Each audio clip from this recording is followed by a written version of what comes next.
Hey everyone, I'm Andre, also known as Meddler. I'm Jeremy, aka Riot Brightmoon. Now, today is Monday, April 17th, and we're back for our fourth of these dev update videos. We have a lot to cover today, and to help us do it, we're going to be joined by a familiar face to many of you, Ryan Reeve Morales, who will be talking about new champions and the upcoming 2v2v2v2 game mode. But before we get to that, let's talk about mid-season, ranked reset, itemization changes, and some quality of life updates. Okay, for the first time, we're doing a partial ranked reset in July, before starting the second ranked split. We've got a blog from last November where we go into all the reasons why and details, and we'll link that in the description of this video. But we'll use this mid-season to make some adjustments to game systems and content. Not at the scale of preseason, like when we redo the runes or item systems. Or the jungle, every time. Or the jungle, but it's going to be a bit more than a standard balance patch. Now, the biggest focus of the mid-season this time will be on itemization. At a high level, we're not very happy with the current state of mythic items as an overall system, and based off your feedback, neither are a lot of you. Therefore, we need to find a better direction for them. So at mid-season, we're going to be testing some stuff out. And we're going to be trying that through changes to ADC mythic items, some overall changes to lethality, working on game health there especially, and starting an update on enchanter items to be more satisfying and fun to use. We're then going to take the learnings from that work to inform our future plans for the item system as a whole, likely meaning a bunch of other changes in preseason. If we're seeing a lot more promise in mythic items after those changes, we'll commit to that, we'll reinforce that newfound direction.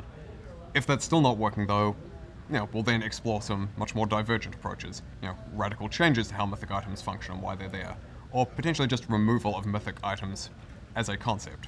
We'd keep a lot of the items around, but take out the restriction, etc., and retune their balance. Beyond that, a couple of other things to note for the mid-season. This is when the Ivan mid-scope update that we mentioned a little while back is going to come out, and it's also very likely that we're going to ship buff sharing for the red and blue jungle buffs. For everybody, not just when Ivan's in the game. Now, if you want to hear more about the itemization side of things, there's a dev blog out today that has some more detail on our thinking there. All right, now let's talk about bots. And actually today we're going to talk about two kinds, the bad kind and the good kind. And the ugly. I previously mentioned that we'd be investing in removing unwanted bots in your games. We recently conducted a major bot banning wave, so you should see less unwanted bots in queues, including in ranked. Now, we do these bans quietly and in waves, so it's harder for bot makers to respond to. So that's why we don't often talk about these. But we're still working on it and working in this space. We'll share more updates on that in the future. Okay, now let's talk about the good kind of bots, the kind that you actually want in your games. We've brought a new team together focusing on improving our bot AI. We want to build bots that will help new and experienced players alike practice and get better at League in a lower stakes and less stressful environment. Our improved bot AI systems will also give our devs new tools to work with and open doors to new content. We'll be testing these new bots on PBE later this year and would love your feedback. These new bots also can order pizza and have it delivered to your house anytime you want if you just ask them. It's pretty cool, right? Yeah, is there a dev blog about the pizza? There's a dev blog out today with more information on our goals for bot AI and what you can expect. Along with the bot changes, we've also got some other quality of life type stuff coming out soon. So first off, we talked previously about how we were deprecating 32-bit OS support in another video. And one of the benefits of that is it's meant more memory is available for other things. One of those is the emote wheel. As a first change, we're going to be expanding that from 5 slots to 9.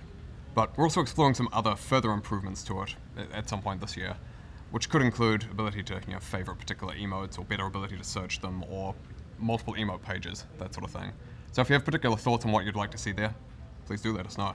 Another thing we've been working on is re-enabling a lot of champion dialogue lines that have broken over the years. We've identified about 4,500 lines spread across 100 different champions and skins that either used to function and don't anymore, or were never hooked up properly in the first place, or are there but get played over by other lines of dialogue. So we're working through re-enabling those. So on a range of champions and skins, you should hear the occasional line of dialogue you haven't heard before. We've done about a third of them so far. We've got the other 2/3 coming over the course of the year. Now though, we're going to hand things over to Ryan.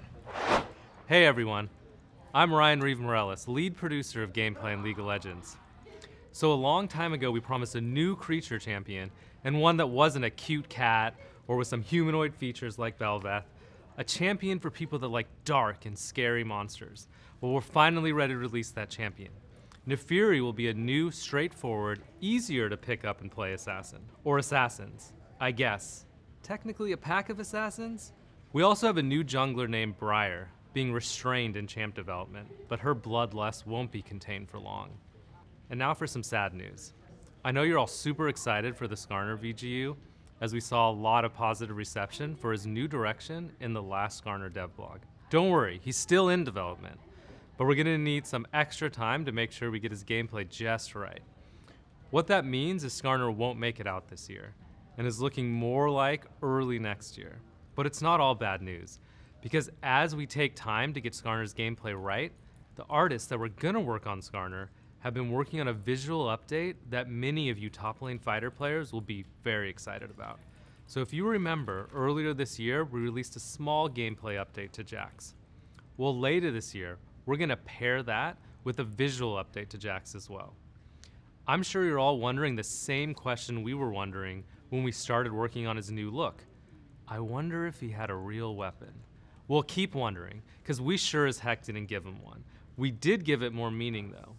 Jax's weapon is now a lamppost from his hometown of Acacia before it was swallowed by the Void. It's the last thing he has from home, so he never lets it out of his sight. But that thing is huge, so he can't possibly hold it and a real weapon at the same time, so he just uses it as a weapon instead. Look out later this year for Jax to finally get his long-deserved visual update. You can read more about all of the champions in the champion roadmap, which is out right now. Now I want to give a little update on the 2v2v2v2 game mode, which we're going to ship with the big summer event this year. We are also building a completely new map from the ground up to support the mode. We can't wait to hear what you think about it when you get to play it in a few months.